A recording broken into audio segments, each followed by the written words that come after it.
Kia tīmataria nei tātou e hekama. Maui nei karaki a tātou e tīmata. E tā mahe koronga he ringa no wiru e tau ki e nei tamaki e nei pia ka kua ke nei te taua taku whare ko rangi kaupapa te taua te whare ki tāwiri rangi i te pū motu motu o te kauhenga o te toe o nā rangi. E pāwa tūtaki na mai tauru mai. Tūtaki na mai a te tauru mai o whare kura me kapi kapi toara, me kapi kapi nā nā toru, me kapi nei nā nātara, me kapi nei nā pire, me kapi nei te taua o te whare a tū mai nā. Nā o pia, nā o tauira, e rehua, e rua tau e ko te umutirama nuku, te umutirama rangi ko koe ke wetike notia nei e koe whiwhi o ngā ko mahara kia puti ki te whai au ki te ao marama nei rā te umukai ke ko te umukai a koe. Nā te umu o nei kōrero, ka māna koro mātua, ka māhoki ko nei tāngata, tūturu whakamaua ki a tīna, haumi hui he, tāi ki e, iaura tātou. Me te whānau, nau mai haere mai ki te Tiriti Based Futures 2022. Start off with ngā mihi to Ngāti Whātua, Ōrākei, to the tangata whenua, and the people's land on whom I stand today. And mihi the organisers of this wānanga who have poured their aroha into this important mahi. And mihi te tukutu mai, or the ADHB have partnered and whom I represent today, to our kaiako, or esteemed kaiako, Professor David Tipene-Leach, Professor Papaarangi Reid, and Lady Tureiti Moxon, whose collective experiences span 150 years.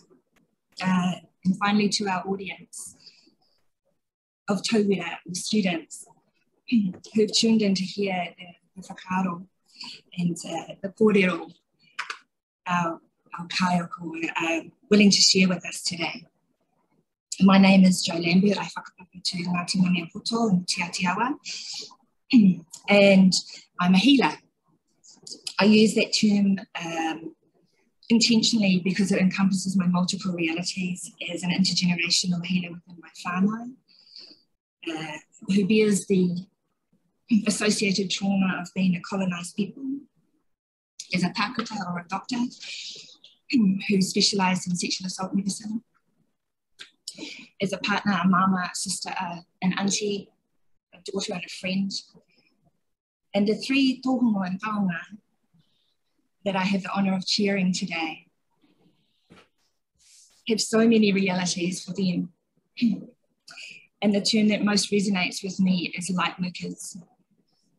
And like tāne separating ranginui and papatunuku, they bring light to our world with their aroha for our people, their koha of a lifetime of energy and wairua, and their kaha, their strength to continue fighting for equity in Māori and Indigenous health. Today I want to rāranga, or to weave a kete for you and I, to place the pods of effective anti-racism, tools, techniques, and weapons to carry into our workplaces and our relationships with others. Today's kaupapa is that each of the panelists will do a not so short kōrero about themselves and their mahi, and then later on we'll open it up to questions from the audience. So first up, I have Lady Tureiti Moxon. Welcome. You've been described as a transformational servant leader. Your work in education, in law, in Te Tiriti, and as the Managing Director of Te Health, the Eye of the Net, as a Māori-based provider of health, social, employment, whānau ora, education and justice services to a predominantly Māori-based client base. Thank you for sharing with us your wisdom today. I hand it over to you. Kia ora koe. Kia ora koutou katoa, kānui te mihi atu kia koutou I tēnei wā I rungi tēnei kaupapa. Tēnei kaupapa hohonu, tēnei kaupapa taumaha, I ngā wā katoa. No reira, no Ngāti Kahununu, Ngāti Pāhau, wera me a kaitahua hau, and e korongo ke ko au te tumo aki o te kohau. No reira, tēnā koutou katoa. Well, thank you for the opportunity to come and just share some of my thoughts with you alongside of Professor Papaarangi Reid and Professor David Tipene-Leach. I guess really the thing that we have to be always mindful of is that on average, Māori have the poorest health status of any ethnic group in Aotearoa, New Zealand. Māori are more than twice as likely to die of preventable diseases. Māori are twice as likely to face discrimination in health. And we might think about what that discrimination might look like. And it can be in all different kinds of ways. It can be societal or structural racism. It can be institutional or systematic racism. It can be interpersonal or personally mediated racism, or it can be internalized racism. So there's many different forms that it takes. Some of us don't think we feel that way or that we do things in that way, but when you're choosing to do something one way over someone else who is different from that person or even different from us, then we often make decisions that come from who we are and from our paradigms. But Māori, unfortunately, are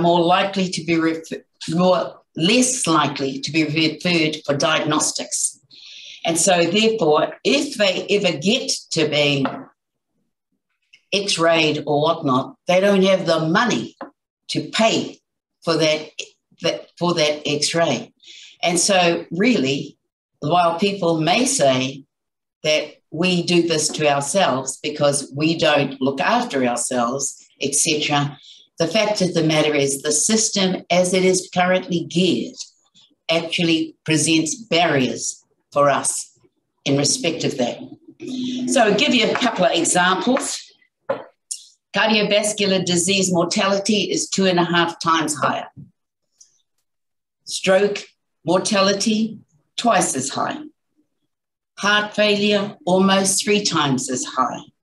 Lung failure, especially for our wahine, 3 to 4 times higher. So all types of cancers, on average, twice as high.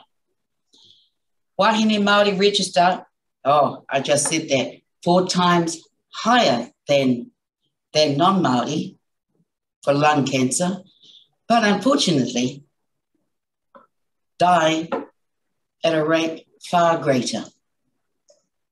For our men, it's 3 times higher. So that's health stats. But I also want to bring in here statistics that came before the Waitangi Tribunal in the Y215 and Y2941 claims that the Children's Commissioner put forward. In 2019, pēpi Māori 0 to 3 months were 5 times more likely to be taken into state custody than non-Māori babies. 38% of social work assessments on unborn babies did not find abuse. 53% of social work assessments on 0 to 3 month olds did not find any abuse. It showed abuse had decreased at the peak in 2019. But despite the decrease, the removals of unborn pēpi increased from 36 in 2010 to 93 in 2017. And I can tell you the statistics beyond that in 2020, 2021 are even greater. So between 2 and 3 times more babies were removed. So there are issues that we have with legislation, and certainly the ex parte orders in Section 78 of the Act, OT Act 1989. These ex parte orders were just given out like lollies. Judges were just signing them off like nobody's business, just not even asking what the reason was. And now we have, before the Abuse Commission, all the voices, the millions of voices. And that's, when I say millions, there weren't millions before before the commission, but millions of voices that stand behind them, who are tangi because their children have been taken away from them. So I think that's probably enough to get things stirred. So, nō reira, tēnā koutou katoa.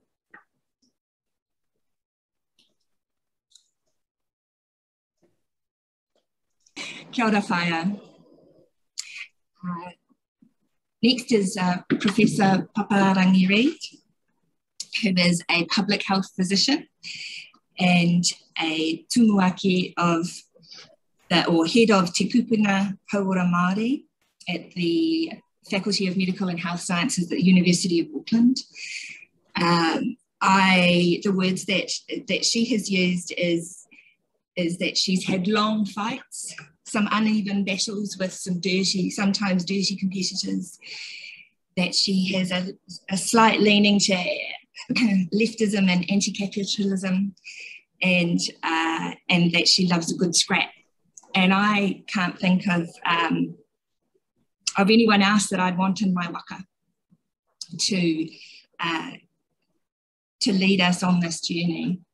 So, Morena Whaia, and I hand it over to you. Tēnā koe, Joanna. Tēnā koe, David, mo tō kariki tēnei wā. Nō reira, huri noi tēnei hui pupa, tēnā koutou katoa. Ko ai ahau, ko Papaarangi Reid tōku ingoa, he uri ahau no te taitokerau, no te raroa iwi, nō reira, tēnā koutou katoa. I want to also thank my colleague, Lady Tureiti, for her introduction. And you know, in this discussion about racism, especially in the health sector, in the health system, she's outlined some really damning statistics. And when we really dig into the determinants of health, and previously internationally, the determinants of health have been very superficial in terms of how they've been described. Important but superficial, you know, housing and education, etc., etc.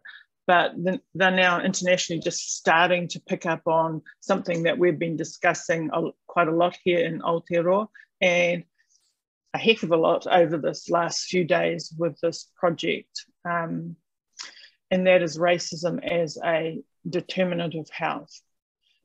So how do we get to racism? You know, how did we get here? And we have to understand that racism is central to the colonial project. So colonisation, again, is something that we should be focused on. I'm really interested in that the Crown has now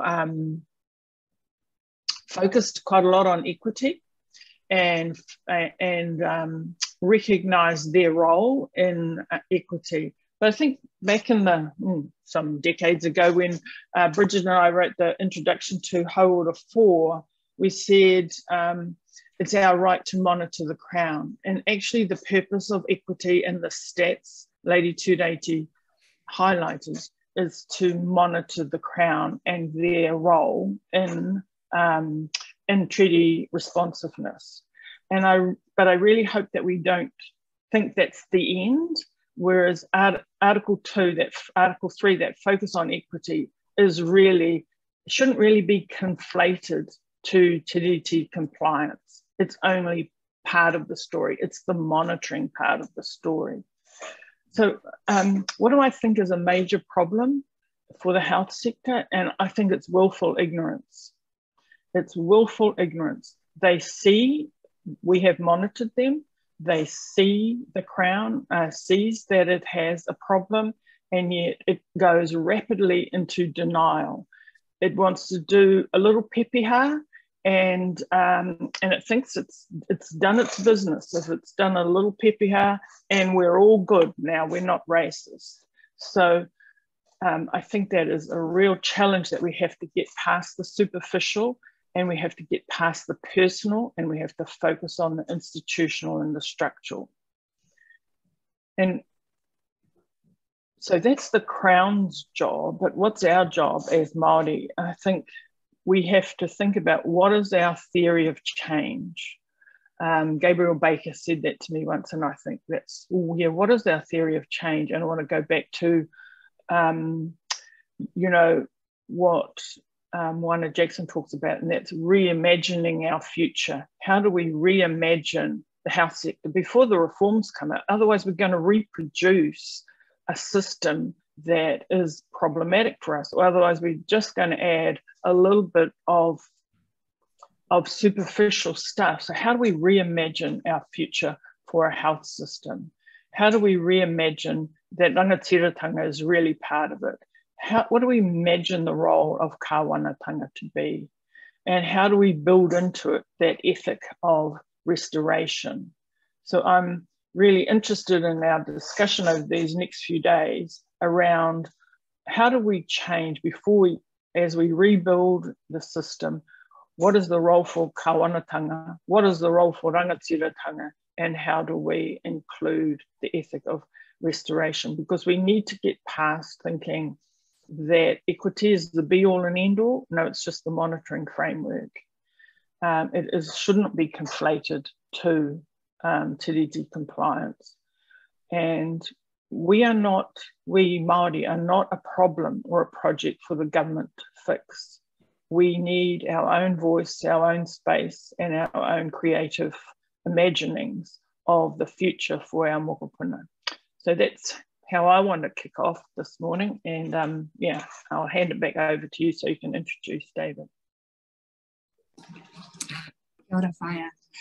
Already got a couple of fantastic questions just before we even really sunk in. So that's great. My job is going to be easy.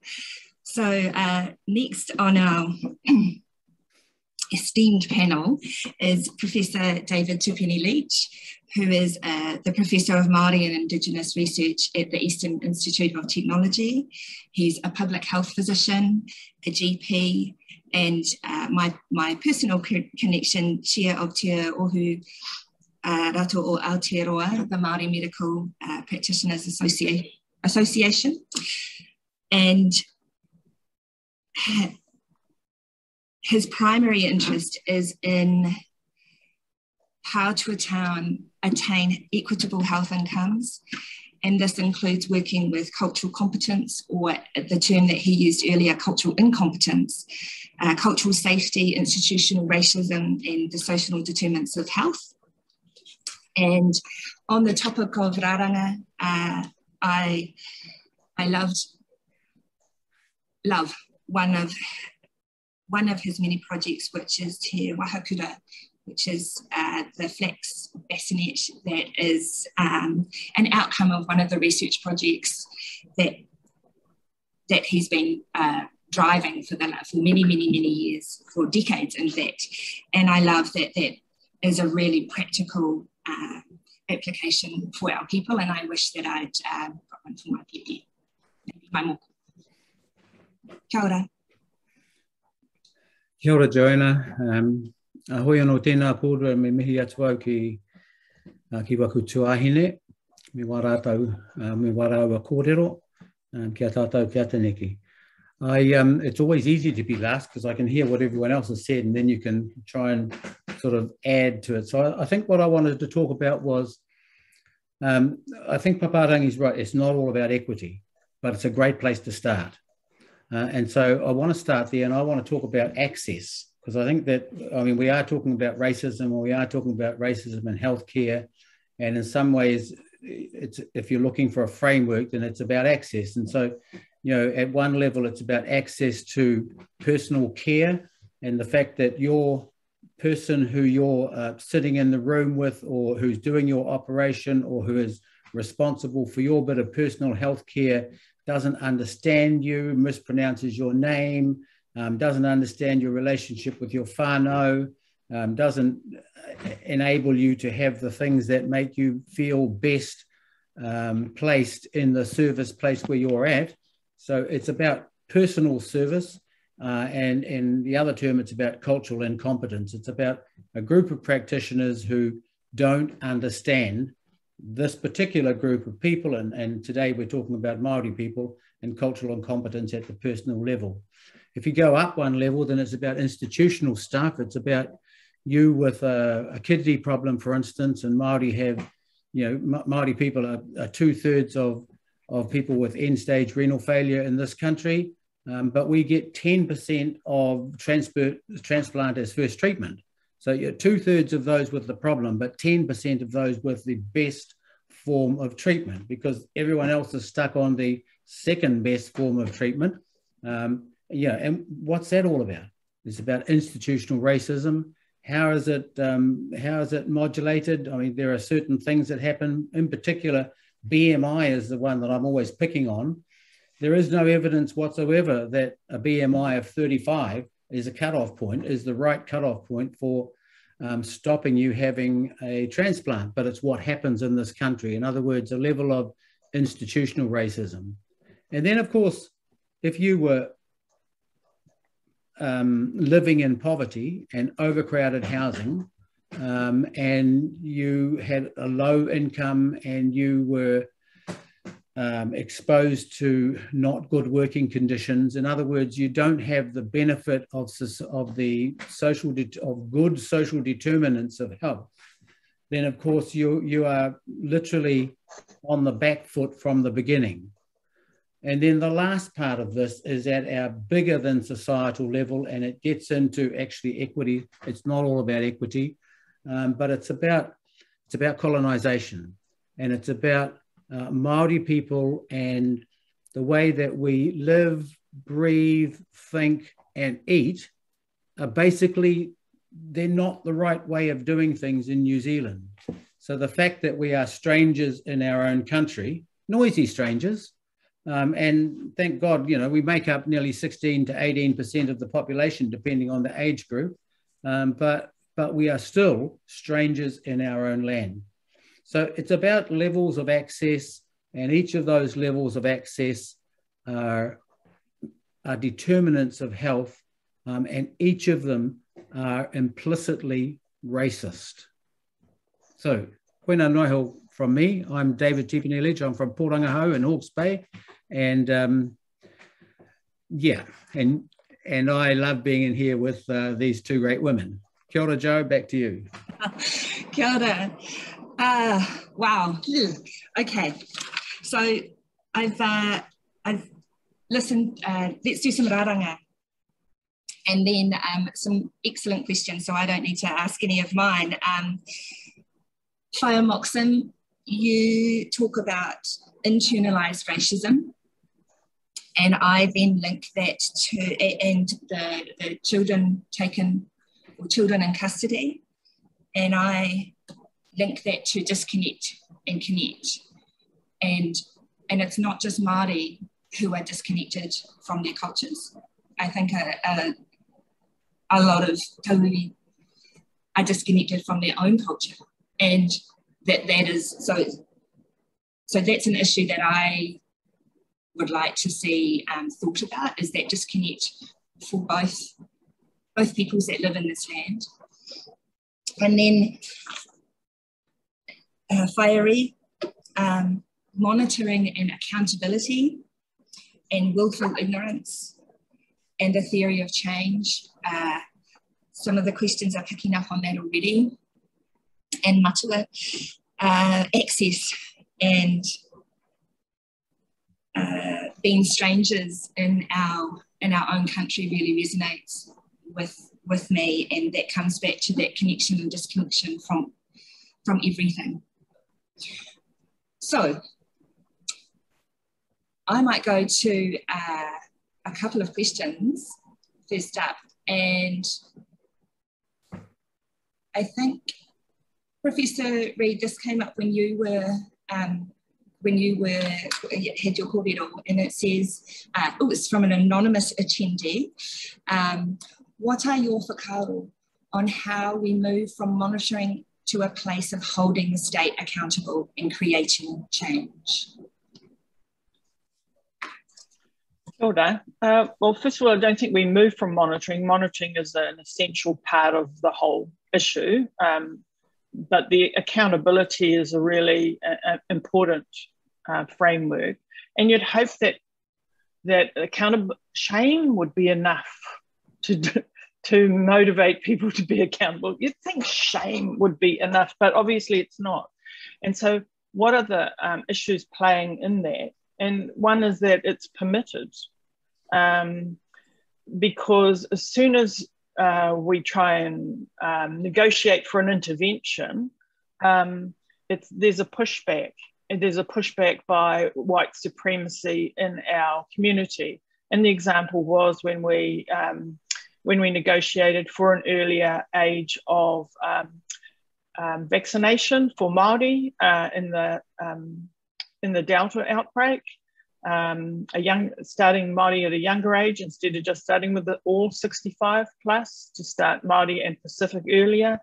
There was a pushback from especially the right-wing white supremacists who said, oh no, that's Māori privilege, we shouldn't do all this race-based rubbish, and that affects government policy because they want to stay in the middle and in charge.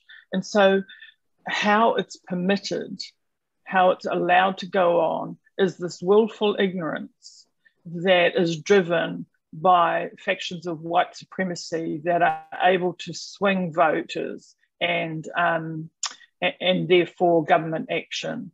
So how do we get accountability? Can we change white supremacists and white privilege? That's pretty difficult.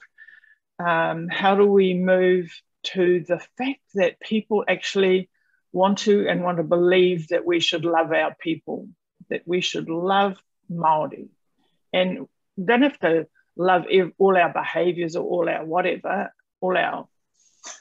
but to basically love us. So it's moving not just from in the health sector, not just knowing and understanding what the patient needs, the patient in front of me needs, but to feel it's okay to assume, because I don't know about their whānau, I don't even think about it, I'm not trained to work with it. And so, and to actually feel that's okay to be that ignorant. And worse than that, I don't know how to ask and how to create the space to engage about it. So that's, picking up on David's work in cultural safety. Cultural safety is demanding that the system becomes accountable, not just for the government accountability for the statistics Lady Tureiti mentioned, but David's thing is, as health practitioners, how do we become accountable by making the space to change our practice and to stop being ignorant and to not assume, but to make the space to know how to ask, to know how to engage, to find out those underlying issues and to try and put them right. So I think accountability is there at all levels, accountability of the Crown, but also the accountability for us as practitioners. I don't know if Lady Tureiti wanted to add anything to it, or David, because I did sort of pick up on what they were saying. Well, yes, I think you're absolutely right, and I absolutely agree with what you've just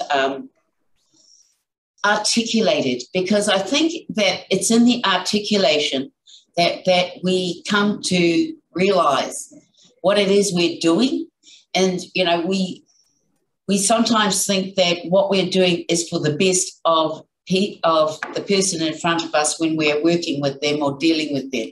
But in actual fact, what we are doing is bringing forward our own bias, our own way of looking at the world to put this person into a pigeonhole that says this person over here is more deserving than this person over here. And, you know, there is a foundation principle within medicine, which is to do no harm. And yet here we are at the brunt, really, of a huge amount of harm that is happening to us.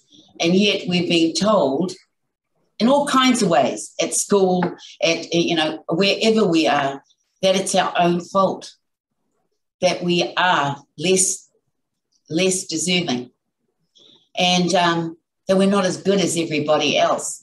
But in actual fact, we're much better than everybody else. And as I taught my babies when they were little and they went through kōrero and they complained to me, why did you put us into that thing? Why did you do this? And they moaned at me because they felt inferior to their classmates because they learned how to speak te reo, te tuatahi, the first language, and they complained because they weren't as good enough like their mates. And I said, one day you'll come back and you will thank me for this.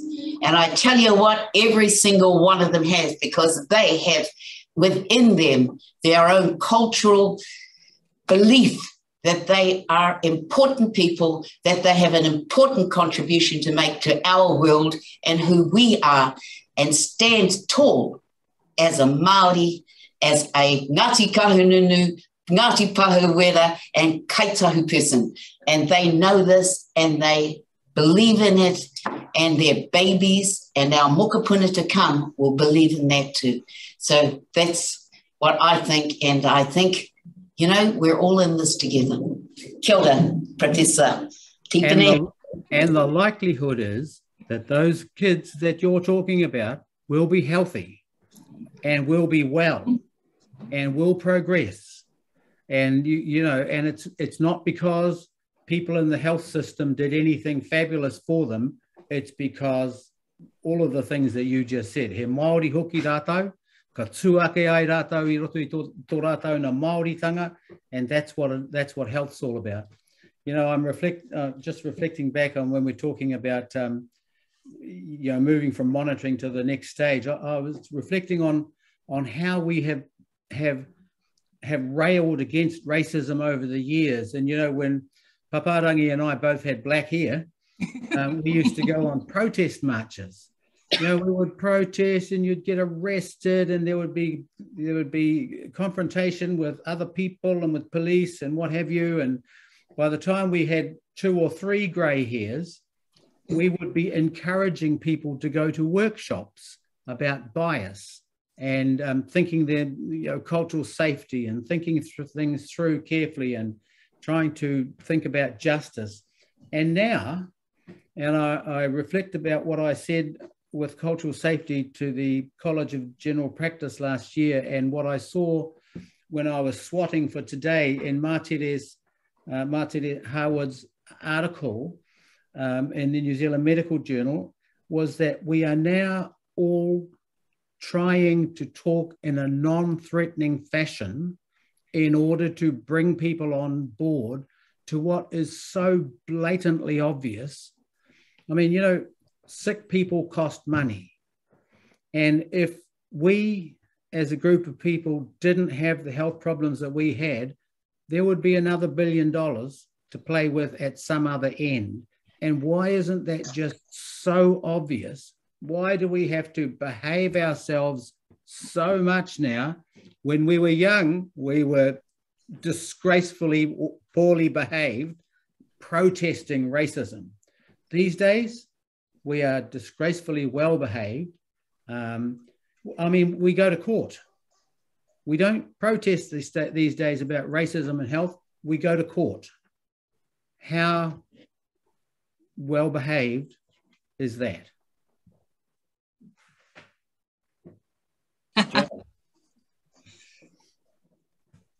I wish I was there with you when you were protesting. One day. Okay. I'd just like to pick up, sorry to interrupt. Oh, no, but you know, a lot of the questions coming through are really about deficit reporting of statistics. And I think that goes back to framing. So yeah, we want to monitor, we want to use the statistics and the data to monitor Crown action and inaction.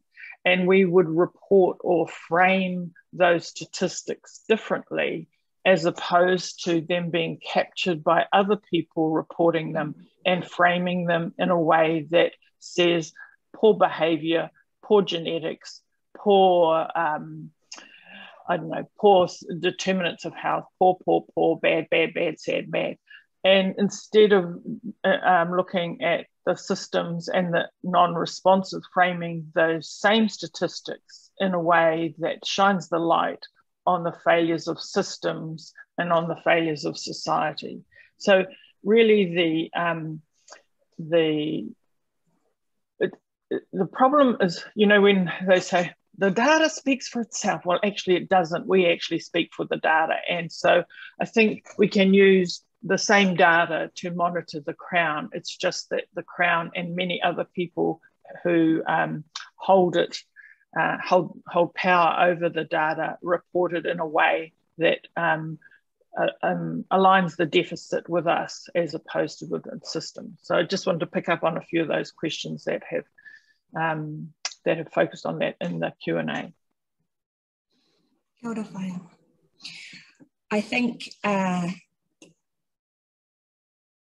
there's a lot of thoughts in there. The data analysis I am very keen on. And I'd also like to pick up on Professor David Tipene-Leach's talk about kōrero, about cultural safety.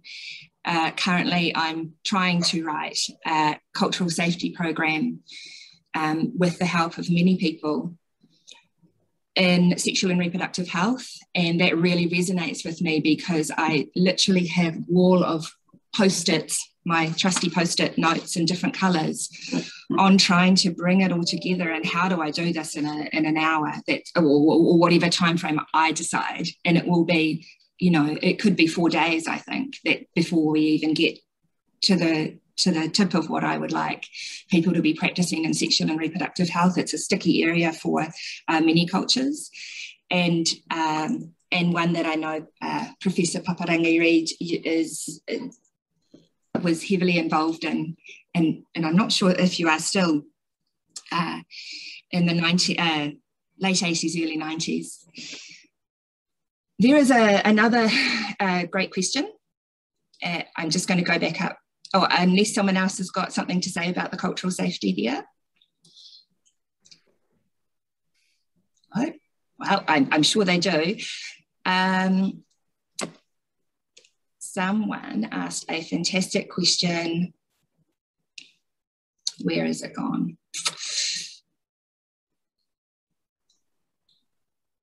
Another anonymous attendee.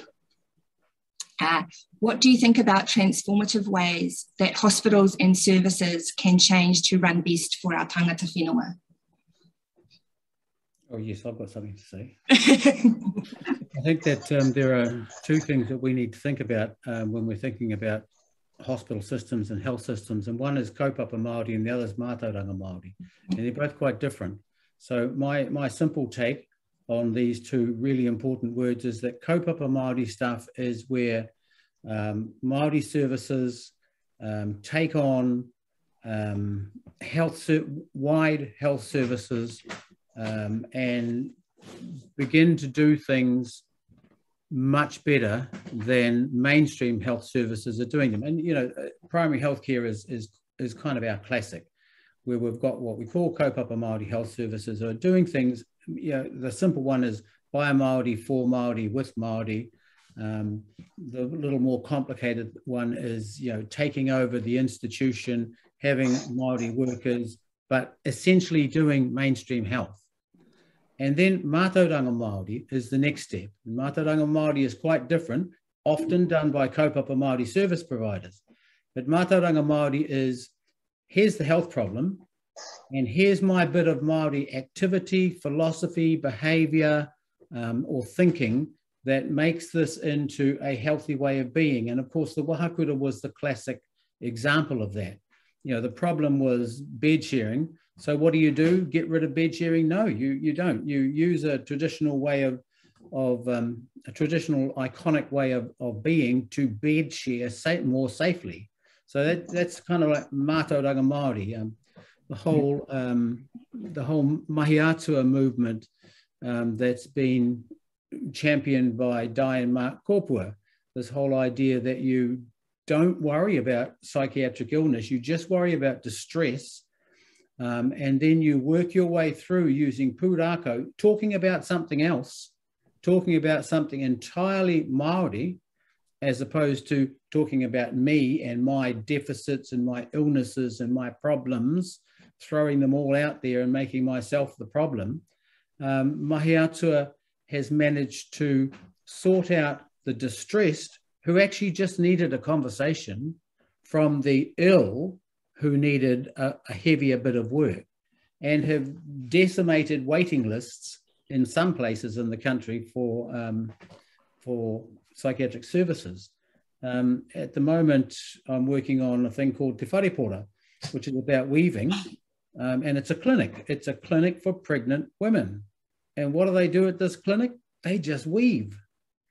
And the huge outcomes of this, they weave wahakura, and they weave little heres to tie up the umbilical cord, and they weave nappy baskets, and they weave and they discover stuff. They discover Māori stuff, they discover health networks, they discover each other, they stick together. It's a mātauranga Māori antenatal, it's an original Māori way of being. And of course, at the moment, I'm just trying to work with food security, and the research question that we're working with now, and food security, long time problem, but certainly thrown into stark relief during these recent COVID times. But does mātauranga Māori have something to add to the security, the food security for whānau? And I don't know the answer, but it's an important question.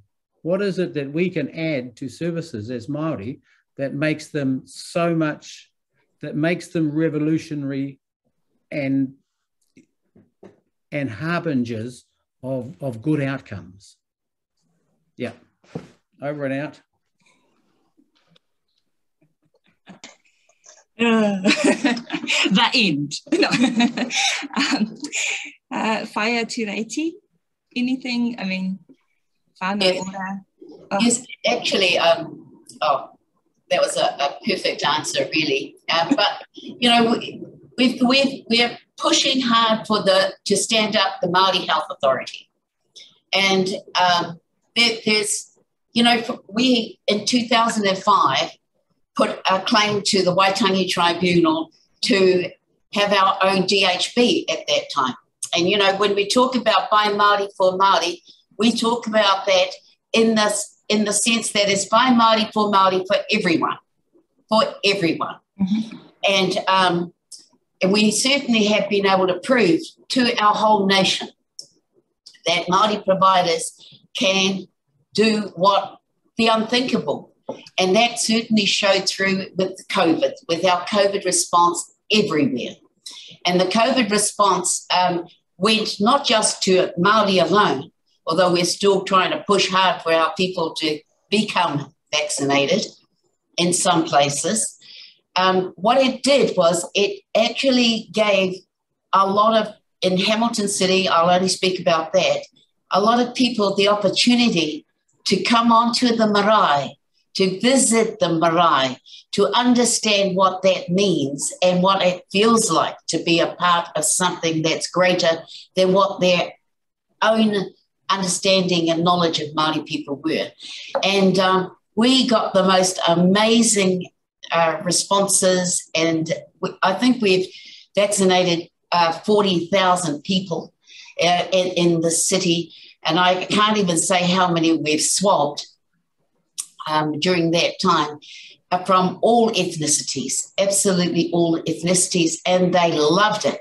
And the thing that they loved about being on the marae and being a part of our service was that they were treated with kindness, they were treated with respect. We had a sense of humour. We actually cared and manakied them in a way that they hadn't felt in the health system for a very long time. Now, if we can replicate that in our hospitals, if we can replicate that amongst the clinicians that look after us, all of us, or some of us, because some of us die early, but if we can replicate that, then I think we're on the way to resolving a lot of the misunderstandings and misperceptions of Māori people, of us as a people. You know, we have a contribution to make beyond the world.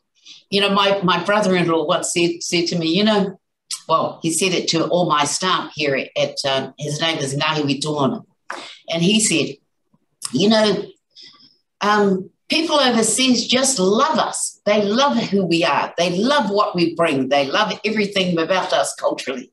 It's only here in New Zealand they don't like us. And I actually had to really think about that. And I think that there's something for all of us to take away from today, to think about what do I really think and feel about these things, and challenge ourselves to do things differently maybe. Kia ora. I love your wero. What I am thinking is, I'm thinking about Dr. Matire Harwood, who works with Professor Papaarangi Reid, and she has, with her research, shown that what is good for Māori is good for everyone, and that's popped up on the chat and some of the questions as well, as we know that. So let's work with that strength that we have, and we have the strength in Te Ao Māori. The answers are all there. They've been there all along. So let's start getting people to ask us for the answers. And I know that's been a while, but I really believe that the answers have been around for thousands of years.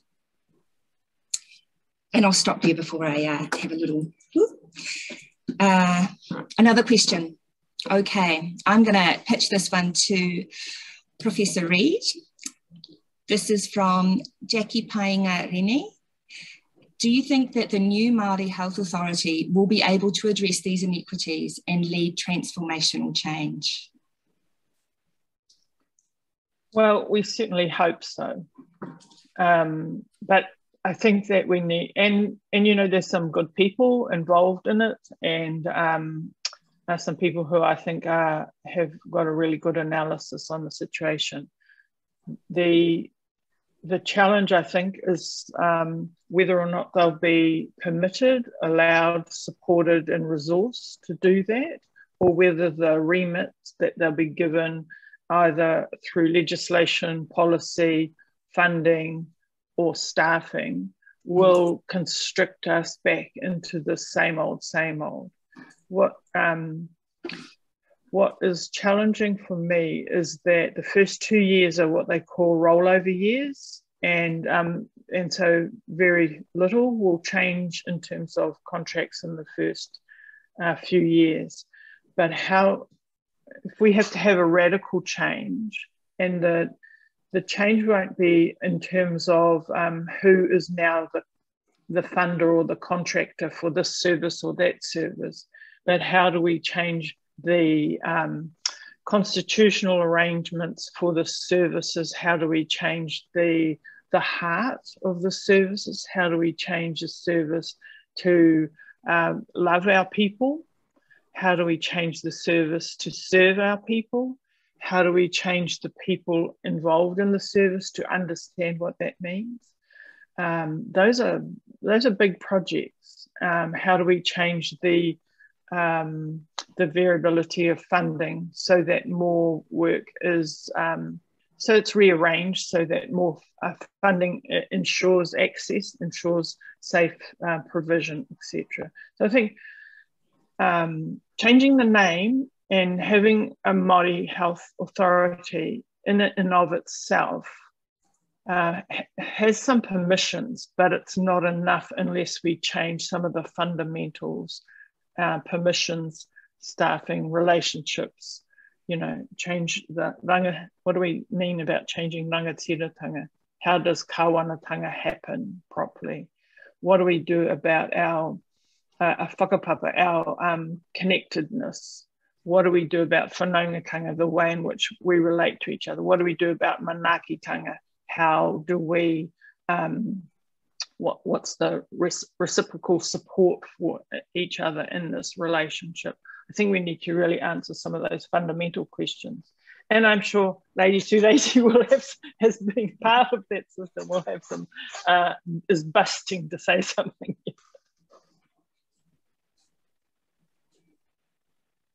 Oh, okay.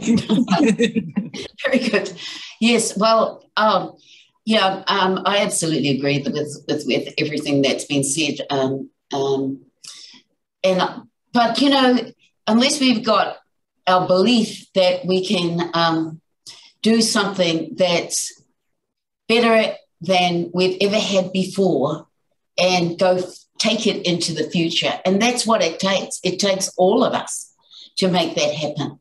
It takes all of us to think about what we're doing and why we're doing it to actually push this forward.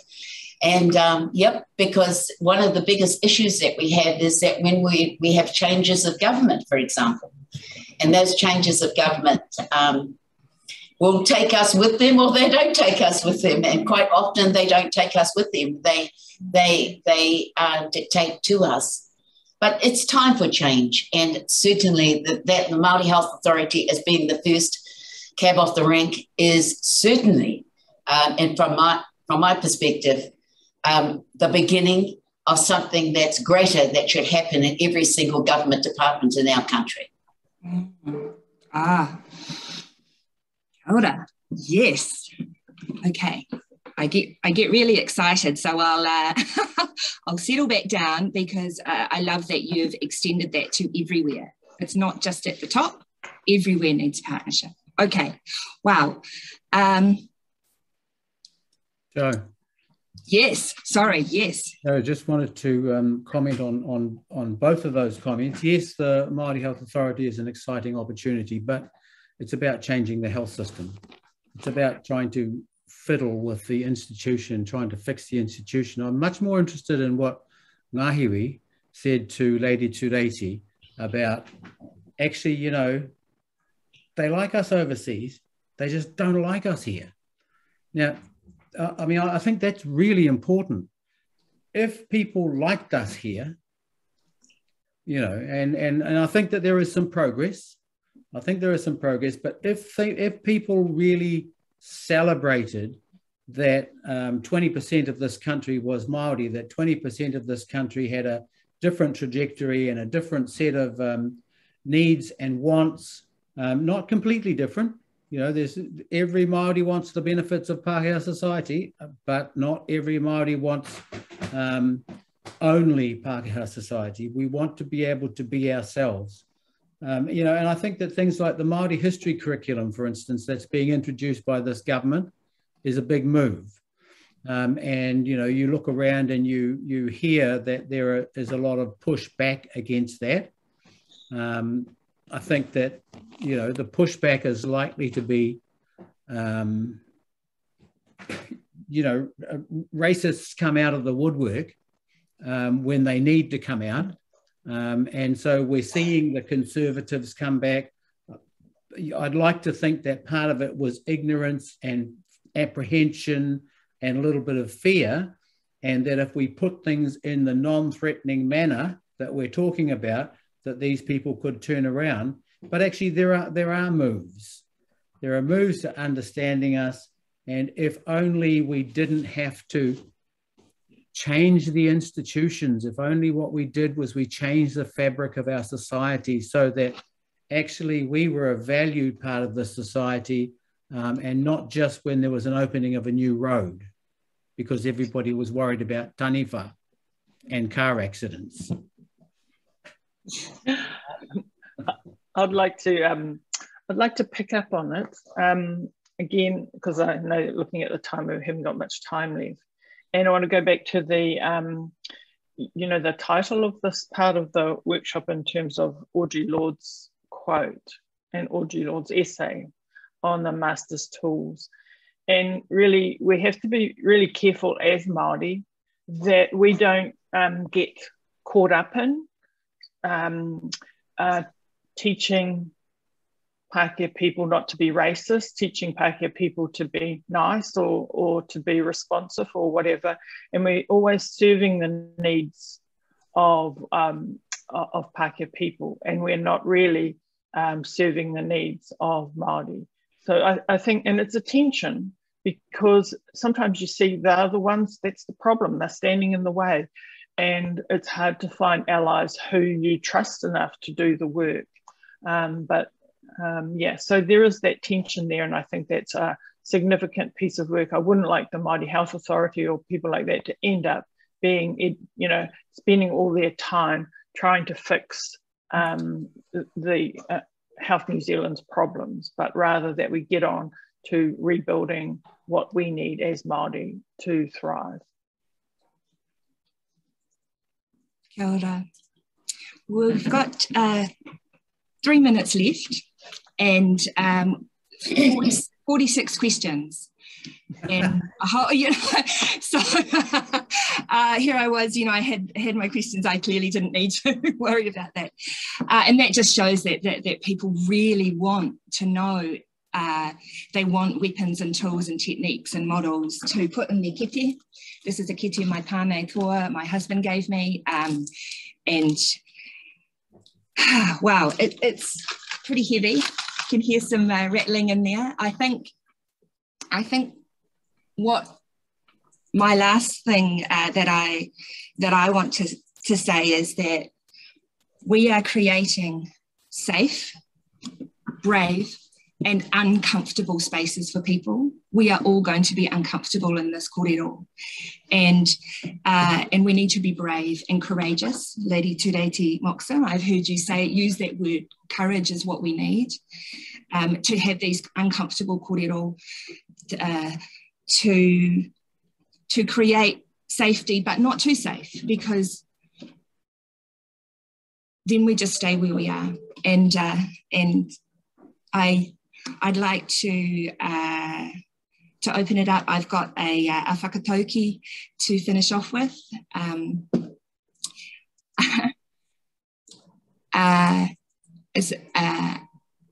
Does anyone want to say anything before I close? Shall I finish with my whakatauki and then we could do a karakia to finish up? Okay. So one of my favourite people, Princess Te Puehirangi, has a whakatauki about dreaming, and it's ngā moemoea. Mihi mea ka moemoea ahau, ko au anaki. Mihi mea ka moemoea tātou, ka taia e tātou. If I dream alone. If we dream together, we will achieve. So I hand it over to Professor David to finish with our karakia, and I thank you everyone for listening and for your overwhelming, the chat has just blown up, and inspiring kōrero. Well, me mihi ka tika atu au ki a koe Joe whakahaere hia nei wa tātou kōrero kia kōrua e waku tuahine, me ngā kupu and the wonderful things that you've put out there for everybody to think through today. I mean, I runga I ngā kupu moemoea a te puia, me pēnei te whakatakoto. I te where koe te tapu, haere tua, haere waho, haere te wai ko patapata noai hoko haere ake rā ke hoki wai te mai mahuru, korau iti, korau noa, tūtura whakamaua ki a tīna. Tīna. Hui e, tā e ki. Kia ora tātou. Kia ora.